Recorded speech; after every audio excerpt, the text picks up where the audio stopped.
Welcome to the Hey Soul Sista podcast, where Mel Histon will guide you through life's big questions and bring you one step closer to doing this crazy journey as best you can. Hey Soul Sisters. When I was in my late 20s, I was diagnosed with depression. I had just separated from my husband. I was in a job I hated. Crap was just kept going wrong for me. I got 3 speeding fines. My check went missing in the mail. I'd paid someone with it and they didn't believe me. And if they actually did find it later, I wasn't lying about that. But I was feeling totally scared about my life. And I started having a few suicidal thoughts. I went to the doctor who did a question test with me, and she diagnosed me with depression and gave me a script for antidepressants. After 2 months of being on the antidepressants, though, I actually decided I hated how they made me feel, so I went cold turkey, and apparently that's not great, and I had to try and fluster and figure out how to get through that period of time, which I eventually did. The depression is reaching epidemic proportions in our community, and I'm going to say probably a lot more than COVID is, just saying. It doesn't discriminate, and it is evident amongst teenagers, adults and the elderly, who all have different triggers and different circumstances going on in life. And for me, my trigger was a marriage breakdown. You know, in my late 20s, I think I was like 27 or 28 at the time, which is actually kind of young to be going through a marriage breakdown. But that sent me in this whole other spiral of struggling with mental health for a while until I could get through that period of time. I have to admit, though, that when some people confide in me that they are suffering or have suffered with depression, I'm totally surprised because outwardly they appear so happy and so chill. And one such person with me, and I'm going to call her a soul sister, Jess Shuwalow. Is that right, Jess? Yes, that'll do. It's been anglicised anyway.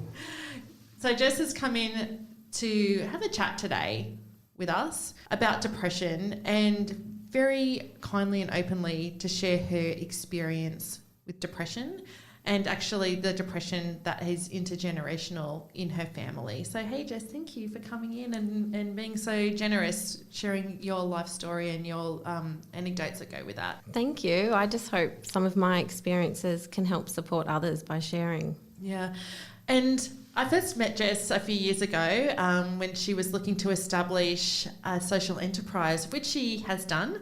So Jess is the lead founder and driver of happiness at the social enterprise, the Grateful Boutique and Bouquet, which is Newcastle's answer to Thank You Water and the Oxfam shop. So Jess, tell us just a little bit about how that works. So basically it works on a pay it forward model. So anything someone in the community purchases from us, we'll donate something on their behalf back. So we sell flower posies. So if you buy a posy through us, we do up another one at the end of the week and it goes up to the hospital and you'll get an email with some pictures and a story so you can see where it's gone, a bit like the World Vision when you get a letter back from your sponsor child. And then everything else in store, we're very proud to say, on each purchase we donate part of our profit to Got Your Back Sista, your beautiful charity. Yes. So over the last 2 years, Jess, Amy and Amali from The Grateful have donated about $8,000 Yay! to Got Your Back Sista, which is amazing. Which is completely, I want people to know that's not us. We're just the sort of cogs and wheels behind that. That's Mel that's created this amazing charity and helping people in the community, and it's our community who are shopping through us to make sure that money gets to Got Your Back Sista. Well, thank you. We're very, very grateful for your support and the support of everybody who shops at The Grateful. Yeah. So, and Jess, you have always struck me as being such a joyful, upbeat and passionate person. So when you opened up and told me about the depression that you have experienced in your life, I was pretty floored. I think we probably have a perception that people living with depression outwardly appear really down. But you certainly, to anybody who knows you, as such a lovely, joyful person. So tell us about that. When were you first diagnosed with depression? Well, I think for majority of my childhood, teenage years, I would have suffered quite severely from depression. A lot prior to being diagnosed, I very much hid it. I grew up in a family for which you mentioned before, come from generations and generations of people that suffered from depression. My mother's father actually shot himself in the garage, and I accidentally found that out one day. She never told us, never wanted us to know. But then I took on the burden of my parents not having a child that suffers or might want to take their own life. So I really actually hid that from them and everyone else I know. And it wasn't until I actually did something which was supposed to be quite private in terms around my life, but it accidentally became quite public, that my best friend's mother actually called my mother and said, I think Jess needs help. Because my parents were just doing the best they could with what they had surviving, and I did my best to hide it from them. And then eventually I got taken to get support and then was officially diagnosed with depression. Were you alive when your grandfather? No, my mum was 19. Oh, wow. She actually told me he died of diabetes. He did suffer severely from diabetes, and my uncle was there one day and blurted it out, and my mother was devastated. She did not want us to know that that's what had actually happened. So it's very much that, as we learnt before, depression, holding it all in and not talking about it, which is what we've learned is a lot of this stems from that. Yeah. You know, it's interesting. My cousin Danny committed suicide when he was 25, and I didn't tell our kids that is how he died. Wow. Straight away. And I've since told them, but at the time, it's interesting. Why didn't I tell them? I was worried that, and especially Max, who's my biological son, I was worried about him knowing, I think probably because I was worried that it would have some sort of negative impact on him. Yeah. He now knows and was really sad when I told him. But yeah, it's funny, isn't it? It's the whole... I'm actually really glad you shared that with me, because I still have never had that conversation with Mum, why she didn't want me to know, but I guess it was that protective measure. And a lot of the things my mum did, she's such a strong woman and I've got so many amazing traits from her, but she was dogged that life's hard, you're going to hate school. If someone tells you look pretty, just say no thank you, and if you don't come to me unless you're crying or bleed, you've got to be bleeding to get a Band-Aid. And all those things are just beautiful. Made me such a strong, independent person I am, but they also made me not talk about stuff and hide stuff. And not that she made that happen, of course. I definitely thank her for the good bits I've got, but it's those belief systems I decided to take on for myself that I guess led me to a lot of the areas and dark places I ended up. Support us, Sista, and leave us a review whenever you listen to the podcast. Do you mind me asking, Jess, so when you were a teen and you were living with depression, what did that feel like? How was that manifesting for you? I was of the belief, not that life wasn't unfair, but that I was actually detracting from the world, and the world was going to be a better place without me. I used to actually, I guess I lived in almost a heightened state of a panic attack, and the first biophysical need of our bodies is to breathe. So I used to just stop breathing and hold my breath until it actually just defaulted on me and gasped for air again, because I felt selfish to take that next breath. Oh, wow. Do you look back now and feel sad for that teenage girl that... Yes, but I'm also so grateful for it, because if I had not had that experience, I might not be here with you right now sharing this story. And I've got 2 beautiful children that I decided to break that cycle prior to having kids, that I might not have done so prior, and it could have manifested while they were around in front of them, and me not being aware of it or having the tools to manage it, or vice versa. It quite possibly could manifest in them, and having that experience, hopefully I've gone on that journey to share with others and prevent them from going down that road or taking a different path. When you were a kid and a teenager, and your parents, was it both your parents or just more your mum who... No, definitely both. My dad comes from a Russian background. They escaped in the war. I don't know if you know many Russian people, but when you say, oh, how's your day? Oh, not good. And it goes straight into war stories and how life's so hard and we've been hard done by. So, yeah, it's definitely from both sides. That's interesting. I think a lot of Eastern European older people have that same sort of outlook, I guess. Life's hard. And was your mum, did she come from a Russian background as well? No, she's your typical generic blend of Irish, Scottish, convict. Yeah. So how did you see her as a teenager? And how did it show? Sorry. My mum, growing up in the household, well, I don't think it was that obvious at the time. I just knew I wanted to almost protect them from my pain. And work is so ingrained in, you take it home and things like that. At the time, my parents were working in a resort, so they were working on weekends and they were working nights. So they were so run down and busy. And I saw that and I took on that oldest sibling to protect and support my parents. So they were treading water and doing the best they could for our family. You were taking that responsibility on. Yeah. And they weren't in a position, they were surviving, for us to do what they thought they had to at the time, put food on the table, a roof over your head, basic needs and those sorts of things. So just come out and say, well, it's more than basic needs that I need. And they weren't in a position to be able to, I guess, see that at the time either. But I did such a good job of hiding it. And that's, I think, really important for why I'm finally coming out and sharing this is in case there's someone else out there that's hiding it from their parents, or your child might be just ticking boxes, getting the grades, good at sport, and you think everything's hunky-dory. But they're feeling quite bad about Exactly. themselves. Exactly the example you gave before, you quite say that quite often people that are depressed, you don't notice it because they come across so happy or they look like they're kicking goals in life. Life's not about ticking boxes and kicking goals. Life's all about, to me, how you feel and what you get to experience. Yeah.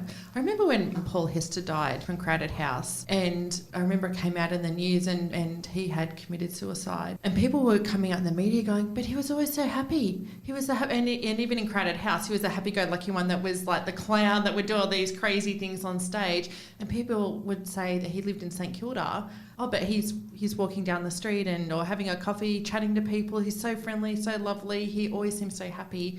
And yet inside he obviously was not. Oh, I guess that's with comedians, don't they say that with comedians too? They're really introverted or quite often have a high depression rate. So, Jess, I'm guessing then that as a teen you weren't kind of sitting in your room crying and giving that off, that you were struggling. I think I was, but I hid it. Again, I hid it. My parents were working at the time, nights, as well as days, and I was very good at hiding it. I've heard people before describe depression as like having a cloud over you. Is that what it felt like? I don't know if anyone's ever read this book called The Displaced Person. My mum gave it to me when I was quite young, and it's all about sort of, I guess, a teenager's journey and I guess going through what I went through, being depressed. And there's an example where they said they felt invisible. They've slipped off the face of the earth, no one noticed, and they were just, I think it was like a Coke bottle analogy on the sidewalk, and everyone just kept walking past it. I feel like I read that book and almost manifested it for myself. Like, no one's going to care. Why bother telling anyone? Like, you're responsible for this. There's only one you need to take care of it, basically. So when your friend's mum reached out to your parents and said, I think Jess needs help, what did that help look like? Oh, well, I went and actually spoke to someone, a psychologist, and I remember sitting in there going, this is fake. They're paying to support, they're being paid to support me, and just that far down and almost pushing it away because I felt like for the first time in my life, someone's actually asked me how I felt, and it felt so nice. Yeah. It felt so nice, but then it felt so disingenuous because they were being paid to ask me that. And so then you felt as though they didn't really care? Yeah. And then they actually referred me to have psychotherapy done, like therapy. I just remember crying the whole time again, like, don't try and take me anywhere dark. I'm so dark. I'm not capable of going there to get to the root of this. And it was never pleasant. So what actually helped me to snap out of it, one of my best girlfriends died when I was 16. Yeah. All of a sudden I felt a real physical pain that somehow snapped me out of what had happened. And I guess when you go through a traumatic experience like that with other friends, you bond and grow together. And all of a sudden, I guess I must have really developed deep, proper connections with people. And you'd been through something, and all of a sudden I felt that connectedness and belongingness in the world. And from then on, it became something that had happened, the depression, and I'd been through it and I was able to talk about it. And that death had really snapped me out of it because I got to feel something tangible for a change instead of this made-up belief and what I told myself about how I should feel and how I should be and what I should do to fix that. So Jess, earlier on you said something, you alluded to an event or something that had happened, which drew attention to your friend's mum, and then she reached out to your parents. What was that? And only if you feel comfortable sharing. Of course, I feel like I have an obligation to share for the greater good. I had made a decision to take my own life, but do it in a way that no one would know it was actually suicide. I didn't want my parents to wear the burden of having a child that had committed suicide, and taking any of the stuff for, oh God, I've got kids now, I can't even comprehend what that would be. Yeah. So I was never leaving a note, I was never doing anything like that. I went to a party and had sort of planned a couple of options in my head of how it could have been an accident and away from everyone else. Unfortunately, I had a few drinks and instead I got really depressed and did some stupid things and went off course with my initial plan. So what happened after that was I got in huge trouble with my parents because I got drunk and did stupid things. And so I was actually in trouble and asked to apologise to people for my behaviour and things like that. And as opposed to anyone, again, I did such a good job of hiding it, Mel. Jess, I'm listening to you, and some of what you're saying is resonating with me. And so my parents were totally oblivious. You know, I was a smart kid, I was funny, outgoing, I was good at sport, you know, and they had their own shit going on, so I hid it. And it wasn't and I was crying. I wasn't crying out for help. I didn't want anyone to know, and I believed I deserved everything I was feeling. Oh, so, yeah, it was after that I guess it's life serendipitous, isn't it? If I had not lost my way in my attempt and actually failed suicide, none of this would have happened, and my best friend's mum wouldn't have reached out to my mum. So instead of I was halfway through a weekend of being punished and writing letters to apologise to all these people, when finally that phone rang and it was my best friend's mum to say, I think Jess needs help. Wow. And high five to your best friend's mum. Yeah, she's pretty amazing. And so is my mum, and so is my dad. Yeah. As a parent, sometimes you might see something in other kids' behaviours and you actually go, should I reach out to that parent or not, and how will they receive that, and will they get angry at me? And so, you know, a lot of parents might have concern about their children's friends, but they don't know what to do or whether to reach out or not. Yeah. And so that must have been a very brave woman to reach out and say something. And how lucky am I? I know. Oh, and how lucky are my parents that she did too, you know. And hopefully that is just being a catalyst for a flow-on effect that, you know, yes, it took a while for that to happen, and it took another terrible event for me to move out of that depression and shift and see life for what it really was instead of the made-up beliefs I'd laid upon myself. But hopefully there is so much good to come out of that. Well, and do you know what? It's interesting. I can see that you've been really protective of your parents and everything, and I'm like, you're such a wonderful human being, and the world is so blessed to have you in it. And I go, your parents actually must have done a really wonderful job, totally. in raising you, because you are such a delightful person and delightful human being. So that came from somewhere.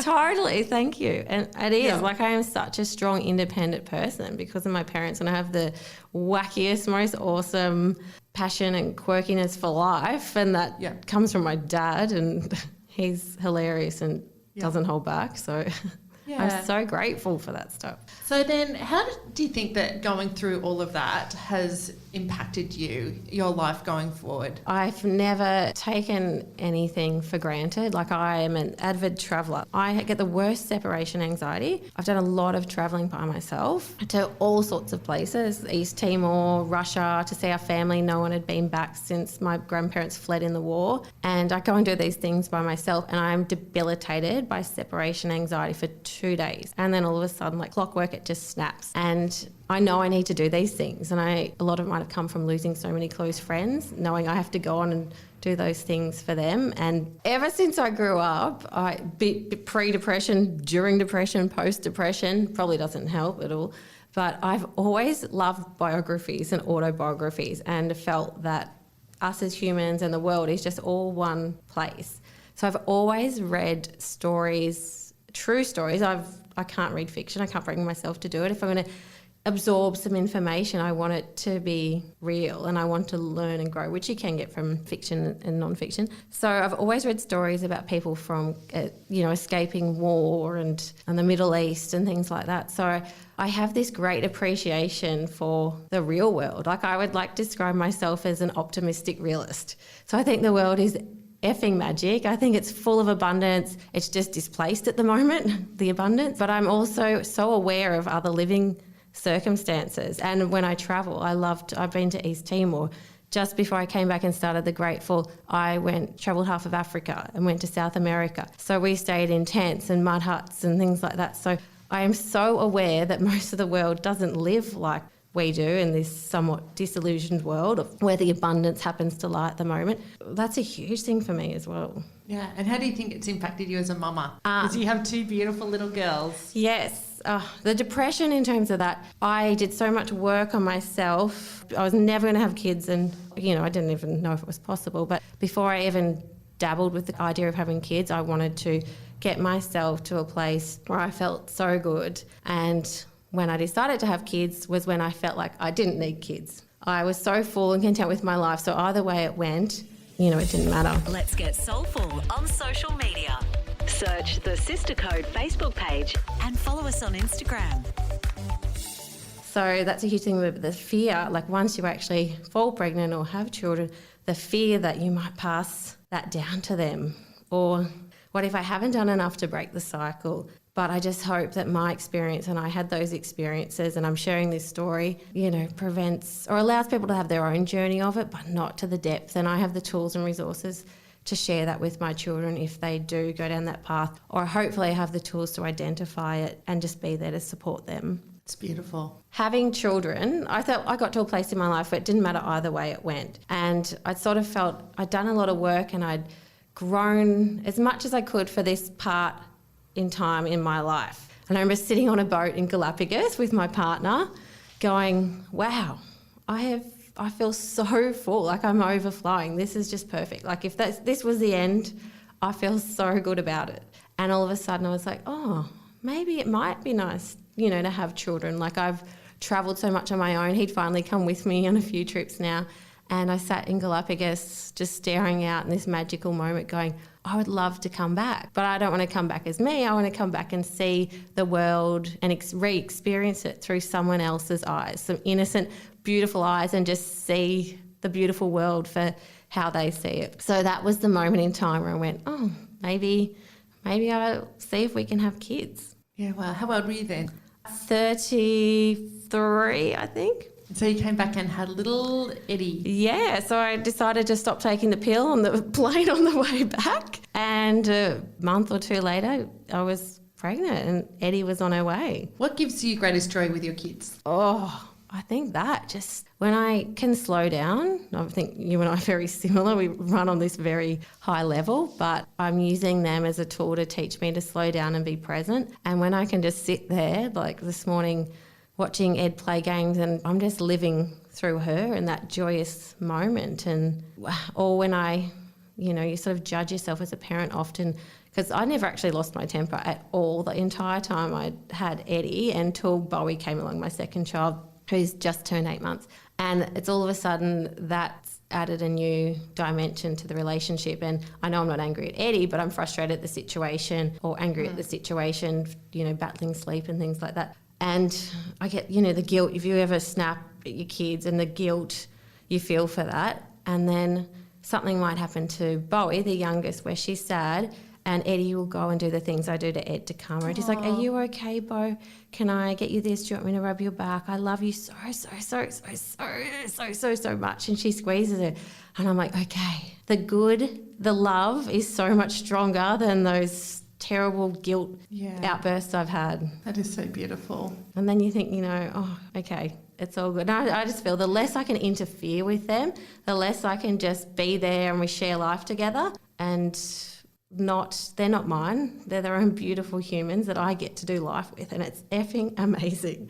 And the less I can interfere and just step back and learn from them, the better. My friend, what have you learned about life? To feel and experience. I mean, I don't think I've learned that. I think that's innately me. And if that's how you feel and that's what drives you, just do it. And it's all made up, like it's just the stuff I was feeling and the stuff I did and believed I should be doing, that was completely made up. Most of the thoughts we have are. They're actually we just make them up. The monkey mind, the mindless chatter that our mind tells us it's 95% crap. Yep. So if I can make it up, damn, I'm going to tell a different story now. That's one of the things I learned from Charlotta when she introduced me to that whole concept of the monkey mind, is how unreliable our minds are. It's just mindless chatter, telling yourself crap. So that's why I think kids and Eddie and Bowie, like I'm trying to refer to them as their names because they are, their own humans and beings. Watching them and getting rid of the chatter where I'm just absorbing and learning through them as opposed to filling my head up and life up and space up with stuff, but just watching them and doing exactly what I said I was going to do in Galapagos and just watch the world through their eyes and experience it through them. And what have you learned about yourself? That, hey, I'm okay. And I always, I guess, I felt so uncomfortable in life and every part of that for so long, or big significant part of my life, to just be comfortable with it or use the uncomfortableness to grow as opposed to feeding it and sticking in it, and use it as a positive as opposed to a detractor. You are okay, and actually pretty much everyone's okay. Yeah. Really? You can get to a place where it's impossible to see that, or you don't know how to see that. And what would you say to anybody who may be having those depressed feelings like you did, to the point where you were thinking about ending your life? Well, the little quote that I rejigged the other day, I guess anxiety is like that. We look at this quote, the calm before the storm, in such a pessimistic way, and we're always looking for the bad and we're always waiting for the bad, and it's basically inevitable. But really, hey, when there's a storm, it's always followed by a calm. And yes, it might be uncomfortable and you've got to ride it out, but there's going to be a calm. So the only thing that'll prevent that calm is how you look at that storm. So if you come out of the storm, you go, oh, this is broken, that's happened. But so much new life stems from that, and there's that beautiful stillness to just breathe, and it will be okay. Yeah, it will be okay. And so lastly, I guess if anybody is listening to this and they may be struggling with bad feelings, bad thoughts, or depression or anxiety, you can actually reach out and ask for help. And as a straight up, if you can always call Lifeline or Beyond Blue.